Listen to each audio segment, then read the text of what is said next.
Welcome to another Walter Football video. I'm Charlie Campbell, Senior Draft Analyst. Before we get rolling, click the settings here, speed it up to 1.25 or 1.5. I think that makes these a lot better. Also, a few change this week. I'm going to add in picks for the teams without first rounders, the Rams, Seahawks, Texans at the end. That way we're hitting on all 32 NFL teams. And if you want to click the link below to the mock, you can follow along with it there. But also, you can check out rounds 2 and 3. I have those mocked up as well. Now, keep in mind, these picks are what I think NFL teams will do, not what they should do. My opinion about college prospects and who I like, who I don't like, doesn't matter. It doesn't count for anything at the end of the day. I can be right and wrong about players. That happens every year, happens all the time. But what matters is where NFL teams are valuing these guys, what they're likely to do in the draft, and that's what I get information on. That's what I focus on putting out for you guys. So these are predictions of what I think they will do. So let's get into the mock. First overall, Jaguars, Trevor Lawrence, slam dunk pick, locked in, becomes that future franchise quarterback Jacksonville needs. I think the Jags have made some bad hires overall with Urban Meyer and Trent Baalke. I think Shad and Tony Khan are nice people, but I don't think they know what they're doing in terms of running that franchise. But at any rate, they got the number 1 pick at an amazing time because Trevor Lawrence is a legit generational quarterback prospect. So you won the lottery there. Now they just got to build it up around him. I'm not sure Urban Meyer and Trent Baalke will do it right, but with Trevor Lawrence giving them a 15 plus year window, even if this regime gets it wrong, maybe a new one comes in 3, 4, 5 years later and gets it right, and you're still in that championship window with an elite quarterback. But everyone thought the same thing with Andrew Luck, and Ryan Grigson and Chuck Pagano screwed it up. So this is going to be interesting to watch, and we'll see how it unfolds. Okay, second overall pick, I have the Jets taking Zach Wilson. I don't project trades in mocks because it's just pure imagination. It's not based just in my head. So at any rate, I don't project trades, but I do think there's a good chance that I could see the Jets trading for Deshaun Watson and this pick belonging to the Texans. But at any rate, right now, I think with the hires made there by the Jets with Robert Saleh, I don't think Sam Darnold's done enough where they would stick with him and build around him. I think they'd be more inclined to take a new quarterback, reset that contract, move Sam Darnold. There are plenty of quarterback-needy teams out there. He's shown some promise at times. He's tough. He plays hard. He's not had much to work with. So I could see other teams like the Colts, Bears, Patriots even, inside the division. I don't know if that would happen, but there are teams out there that would be interested for sure in Sam Darnold. So there'll be a trade market for him. Third overall pick, I have the Dolphins taking Penei Sewell, left tackle from Oregon. I think Miami here, they're probably looking to trade down, I would expect them to be into the Deshaun Watson trade talks for sure. So this pick could belong to the Texans, but say Miami doesn't make the trade and they don't trade down, you could take Sewell. Have a bookend tackles with him and Austin Jackson from first-round pick from last year. You can kick Robert Hunt into the inside, guard, maybe even center, and then you're just building up that line and giving potential elite offensive line play for Tua Tagovailoa. Fourth overall pick, I have the Falcons taking Justin Fields, quarterback from Ohio State. I think that Fields would be a great quarterback there in Atlanta in terms of the city, the promise of future he could be as that future franchise quarterback. Atlanta could look to deal Matt Ryan. The contract situation makes it a little bit more difficult, but Atlanta could eat some of the money on that contract. which would make the deal more likely to happen and could definitely improve the number of teams they have available to them to make that deal. So it'd have to be a little creative, but it's possible. In Atlanta, with the age of Matt Ryan, the state of that roster, if you have Justin Fields available, I could see them definitely going to start the rebuild there and rebuild around a young franchise quarterback. 5th overall, I have the Bengals taking Kyle Pitts, tight end from Florida. Now, Pitts, obviously, another receiving weapon for Joe Burrow isn't the biggest of needs, but it's the best value available for the Bengals. And Pitts, I think, is the second best player in this draft. So getting him at 5 is really good value for Cincinnati. But A.J. Green is declining. He's not the player he once was. Who knows how much longer he'll be in Cincinnati. Might not be back at all next year. And Pitts would give them an elite potential number 1 for Joe Burrow to go with T. Higgins and Tyler Boyd. So in the long run, looking at it there, Pitts provides great value for them and helping their young franchise quarterback. I'm sure you would prefer to get offensive line help or defensive line help, but the value isn't great there. Pitts is just so much a better value for Cincinnati for the long-term building of the talent on that roster. 6th overall, I have the Eagles taking Jamar Chase, wide receiver from LSU. Chase is just too good to pass up here for the Eagles. They could use secondary help. They could use linebacker help, but Chase is a better prospect than Micah Parsons from Penn State. So you put Chase with Jalen Reagor, with their tight ends on the inside. That makes that offense much more dangerous, much more difficult to defend. It's going to open things up for Miles Sanders. It's going to help whoever is the starting quarterback next year there in Philadelphia when you give them that kind of weaponry. So I think Chase is just too good a value here for the Eagles to go in a different direction considering who else is available. 7th overall, I have the Lions taking Micah Parsons, a linebacker from Penn State. Detroit linebacker play has been abysmal the past seasons. They really need help there. Parsons would be a plug-and-play upgrade, improve their run defense, help them in coverage in the middle of the field, bring some more speed, strength, physicality, athleticism to the middle of that defense. 8th overall, I have the Panthers taking Trey Lance, quarterback from North Dakota State. I think with the way Matt Rule is, he feels he can coach up anybody. So I could see him being inclined to a quarterback like Lance, who has a great skill set, and Rule feels, well, I can work with this and we can coach this guy up. And he's then the long-term franchise quarterback for Carolina there. And obviously Teddy Bridgewater, I think that was a mistake of a signing by Rule and Joe Brady. They wanted Bridgewater, but that's $40-some million they could have used elsewhere on the roster. And Bridgewater was not a surprise this past year. He's a competent starting quarterback, but not a championship quarterback. He's kind of a Kirk Cousins caliber starter. So that $40 million you spent on just an average NFL quarterback could have gone to re-signing James Bradbury. You could have signed linebacker help.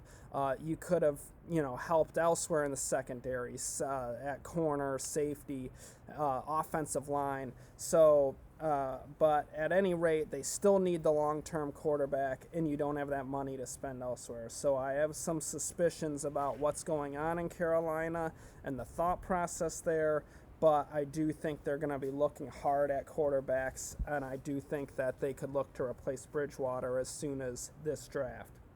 9th overall, I have the Broncos taking Patrick Surtain II. Denver's needed a number 1 outside corner since Aqib Talib was done with the team. Surtain would be a really nice fit for Fangio in that scheme, and I think he'd be a guy that would have really helped them within the division in terms of matching up against big receivers like Mike Williams and Darren Waller with the Raiders. Obviously, the Chiefs have so many weapons as well at receiver, so it's just going to improve Denver's ability to play their divisional opponents.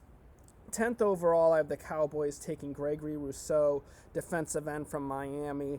Dallas goes with the best defensive player available here, gets an edge rusher to go with DeMarcus Lawrence, Randy Gregory, Aldon Smith. Those guys' personal issues have made them unreliable in the long term. I think they can be kind of year-to-year guys, but Rousseau gives them stability and long-term defender at end to go with Lawrence. And you can bring back those guys and have a rotation and keep them fresh and keep some good edge rush going for all 4 quarters, and those guys aren't going to be expensive to keep around either, given their issues. So Rousseau's just the best value available for the Cowboys, given this what the situation that their roster is in. 11th overall, I have the Giants taking Devontae Smith, wide receiver from Alabama. New York badly needs that number 1 receiver for Daniel Jones. Smith would be a really immediate plug-and-play upgrade for the Giants in terms of receiving weapon. You have him with Evan Ingram and Saquon Barkley, and I think that really helps make Daniel Jones a much better quarterback and could provide them with a big lift in year 3 for him. Smith is just a killer on the field. It's just the weight issue is really just the thing that really holds him back, being so thin-framed for the NFL. As we get further in the process and coaches see him up close and personal, I think that 170-some pound frame is going to worry some guys. So that's why I have Smith going after Chase, and that's based off of talking with some scouts and other team evaluators. 12th overall, I have the 49ers taking Caleb Farley, cornerback from Virginia Tech. San Francisco needs cornerback help. Farley could form a nice tandem with Richard Sherman and in time replace him as their number 1 corner. 13th overall, I have the Chargers taking Elijah Vera Tucker, the offensive tackle from USC. Versatile offensive lineman. He can play guard. He can play tackle. The Chargers have a bunch of their guards and inside players going into free agency. They need a long-term left tackle. So Vera Tucker is a versatile guy that could help them immediately at one of those spots, and you feel good about just having that flexibility where maybe if he isn't ready to play left tackle right away, you can start him out on the inside, a position he's played before. So I like that pick for the Chargers. I think it makes a lot of sense for them, even though it's not the sexiest of picks, taking an offensive lineman at 13th overall. 14, I have the Vikings taking Jalen Phillips, defensive end from Miami. Really nice football player, really impressive this past season. I think Phillips, the Vikings could use some youth on that defensive line. You have Phillips with Donnell Hunter and DJ Wonnum, and now you have a nice trio of guys to rotate. Phillips also has enough size where you could move him inside in the sub package as well, especially as he ages in an NFL strength and conditioning program. So you could have all 3 on the field at the same time together, kind of a jet package to get after the quarterback. So I think the Vikings, given the players available, adding some youth to the defensive line would make sense for them. 15th overall, I have the Patriots taking Jalen Waddle, the wide receiver from Alabama. No-brainer in this mock without a real good quarterback prospect available. And I wouldn't be surprised to see the Patriots go the veteran route anyway. But Waddle is a home run hitter. He could be a Tyreek Hill type receiver for the Patriots and really improve the playmaking ability of that offense immediately. Plug and play guy. He can also help return on special teams. You'll protect him on that, but in critical situations and in big games, you could consider doing that, and he could really give your special teams a lift as well. 16th overall, I have the Cardinals taking Kwity Paye, the edge rusher from Michigan.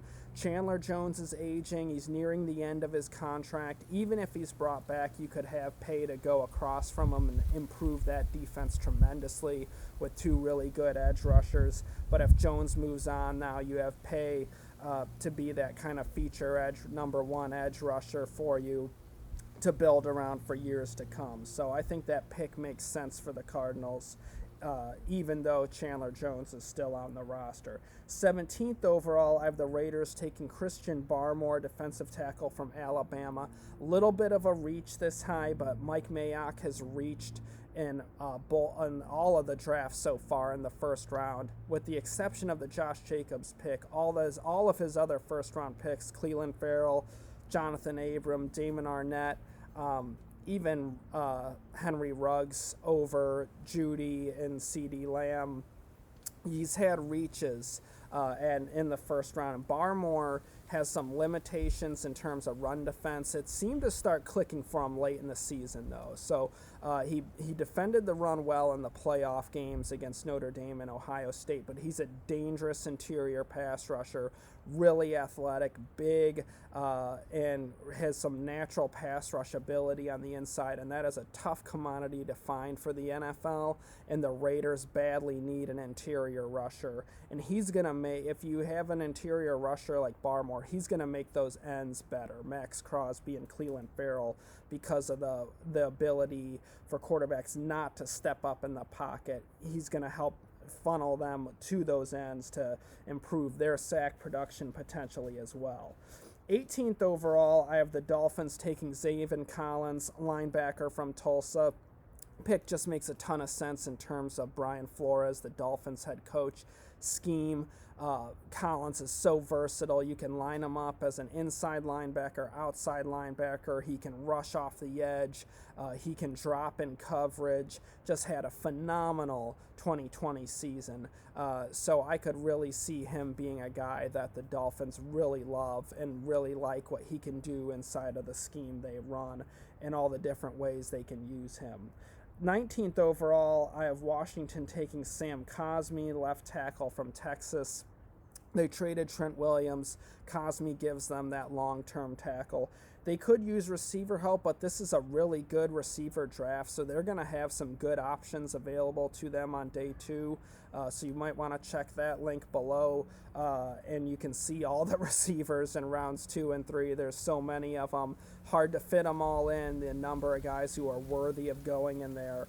But Cosmi, so when you look at their picks as a pair in the early rounds without a worthy quarterback for their pick in the top 20, you address offensive line, you address receiver, maybe you take a quarterback on day 2, and maybe you're doing the veteran route there for Washington as well. 20th overall, I have the Bears taking Terrace Marshall, wide receiver from LSU. Chicago needs more receiver help. I mean, if Allen Robinson leaves in free agency, that's just a glaring need that must be filled. Similar to Washington and New England, where there isn't a quarterback worthy of this pick, but Marshall would definitely be a guy that would help them. And I could see the Bears going the veteran route as well because they're on the hot seat in Chicago. So drafting a quarterback in the first round who might not be ready to play, might not learn the playbook that well, all the issues rookie quarterbacks face in the NFL, I think Chicago's more likely to go to the veteran route. Then you give them a receiver. Even if Robinson comes back, this makes the offense better, more effective, more depth and receiving weapons for that quarterback. 21st overall, I have the Colts taking Carlos Basham, defensive end from Wake Forest. The Colts could use more edge rush help to go next to DeForest Buckner. You know, similar thing with the quarterback here with Phillip Rivers retiring, and that's why I say that I think there'll be a really nice market for Sam Darnold potentially, because you have these teams that could really use a young quarterback but also a veteran quarterback. So at any rate, the Colts could use more edge rush. Basham next to Buckner would be really fun to watch and could make that defense even better. Give them a guy who can get after the quarterback and would really, you put him and Buckner next to each other, it's really difficult to double team both. So that would be a nice pick for the Colts. Tennessee at 22, I have them taking Rashad Weaver, the edge rusher from Pitt. Really had a nice season for the Panthers, showed that he was back to his pre-injury form. He missed 2019 with an injury, played really well in 2018, but he's got some size and length and speed and explosion, some natural edge rush ability, and the Titans need that. Clowney's hitting free agency. Vic Beasley didn't work out. They could use some more long-term solutions there at the edge rush, and here's a guy to go with Harold Landry, help the Titans get after the quarterback. Now, 23rd overall, I have the Jets taking Rodarius Williams, the cornerback from Oklahoma State. Had an excellent 2020 season, did a great job running the route, preventing separation. The Jets need cornerback help. I don't like the cornerback depth in this draft, so that's something to consider for the Jets if they have all these picks, if they're not traded away for Deshaun Watson or something like that.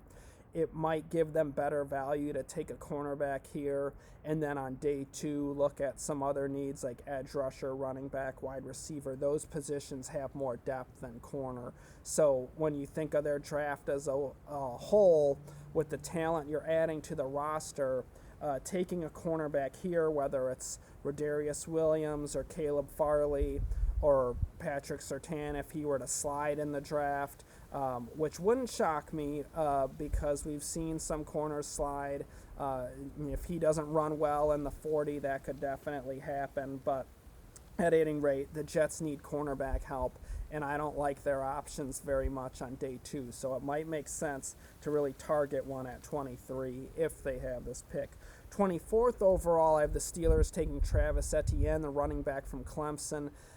Connors hitting free agency. They could use a little bit more juice out of the backfield, and Etienne would definitely give them that. He's a speed back that is a threat to rip off a chunk run on any play. He's a dangerous check down weapon. He's a guy that can really make a difference on those 3rd and 5, 3rd and 6 situations where you can hit a check down on him. He make guys miss in the flat, and then you get the first down.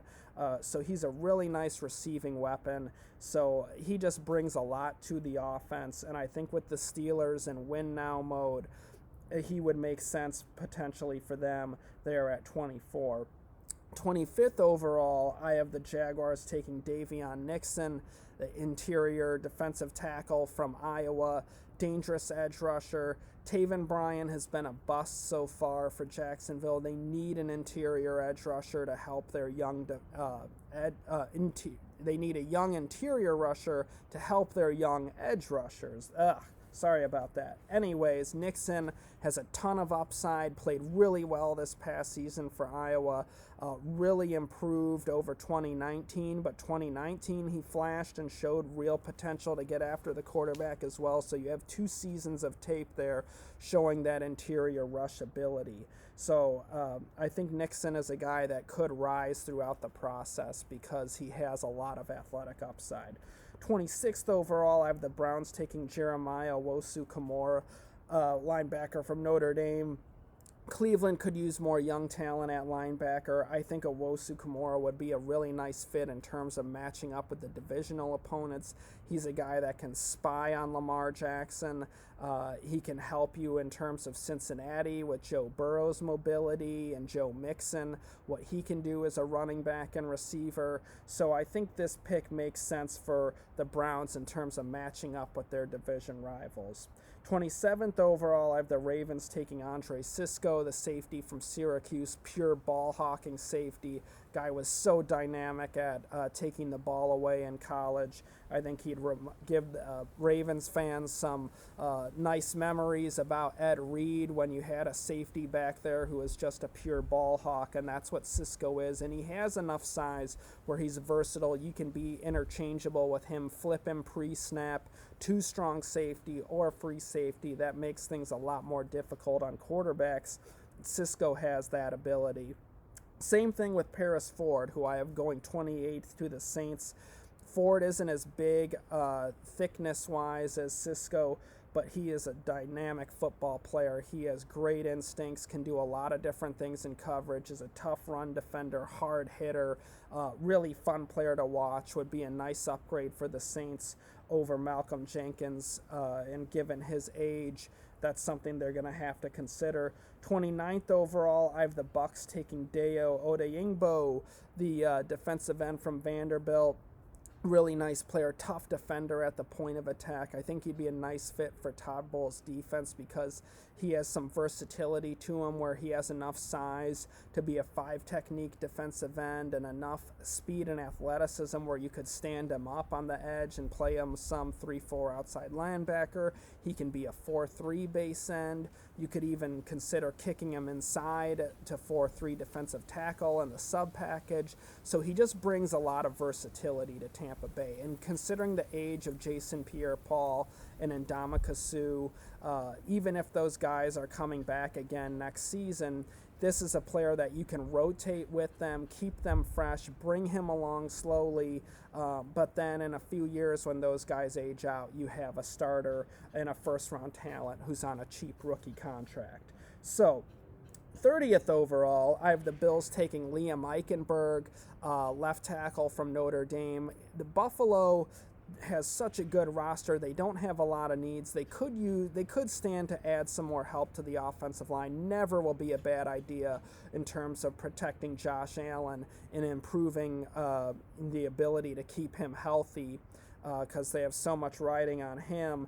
And also the run game this season. The Bills' run game this year just has kind of been running in quicksand. Sometimes it seems like they're starting to get it going. Then it seems like, they kind of take a step back. So adding some more talent to that offensive line, I think, would help the run game. And Eichenberg is just a safe, solid football player. Not a guy that's going to wow you athletically, but he's a tough football player. He blocks through the whistle. He's reliable.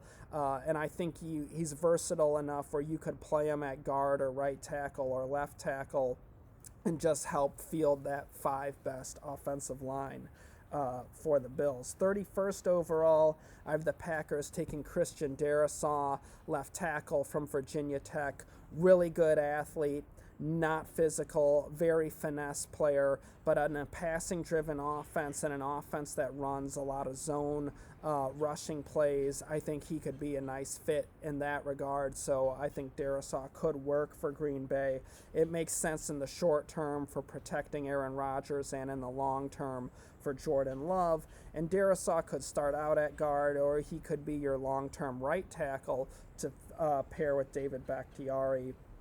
And if Bakhtiari just isn't the same after the injury, now you have a potential long-term left tackle. So I like the kind of what an offensive tackle pick could bring to Green Bay here late in the first round. And they have a lot of good options there with guys like Eichenberg, Darrisaw, Alex Leatherwood, Sam Cosmi, and Rashawn Slater from Northwestern as well. A lot of good options. Jalen Mayfield from Michigan. A lot of good tackle options there in this draft from the back half of the first round well into the second round. 32nd overall, I have the Chiefs taking Alex Leatherwood, left tackle from Alabama. Similar kind of pick to the previous two, where it makes sense in terms of protecting that most valuable commodity you have and that quarterback there with Pat Mahomes. Leatherwood played guard at Alabama. He played left tackle. He's a versatile athlete. Needs to get stronger and more physical, but showed some progress there as a senior. And I think given his pass protecting ability, which is really nice, really good fit in the Chiefs offense in terms of protecting Pat Mahomes. So that's the final pick I have for the first round here. Now let's get into these 3 teams without first round picks. Seattle, I've them taking Pat Freiermuth, tight end from Penn State. Obviously, Greg Olson's not a long-term player at this point of his career. They could use some more help for Russell Wilson. I think you give a receiving tight end, that's going to make things much more difficult for defenses in terms of defending Tyler Lockett and DK Metcalf, and then a receiving tight end. Freiermuth, really nice player, has upside for the NFL. And I think that given without a first-round pick, you're getting a starter in the second round. I think that's pretty good value for Seattle.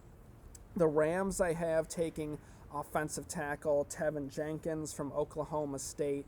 He can play right tackle. He could play left tackle possibly. You could move him inside to guard. And the Rams could use some youth on that offensive line. So another similar thing with Seattle where you're getting a guy that could be a starter for you quickly in the second round, which is nice value for teams when they don't have a first-round pick. Houston, I have them taking Peyton Turner, the defensive end from Houston, the college. Texans obviously need more youth and talent on that defensive front seven. The run defense was terrible this past season. And Turner has a lot of upside. He's got good size to him, good athleticism, speed, really showed improvement this past season. So he could be a sleeper prospect that turns into a really nice value pick. And it'll be interesting to see if the Texans do end up trading Deshaun Watson, how that's going to have such a huge impact on the picks in this draft. So we'll stay tuned on that. But I thank you guys so much for watching. Check the links below. You can read round 2 and round 3 fully there. Position rankings, all kinds of other stuff down in the link below. But I appreciate you guys so much. Thank you for watching. Please like the video. Please share it with your friends and subscribe to the channel. I'll be back with you guys soon. I'm working on a lot of good rumors and insightful stuff from scouts here coming up into the Senior Bowl week. So keep checking Walter Football because I'm working on some really interesting stuff here in terms of where teams are evaluating some of the top prospects in the draft, and also some character issues I'm hearing about some potential first-round picks here. So check back on the site. That's going to be going up this week. Anyways, I hope you guys are doing well. Stay safe. I appreciate you. You're awesome. Thank you so much for watching, and I'll be back with you soon.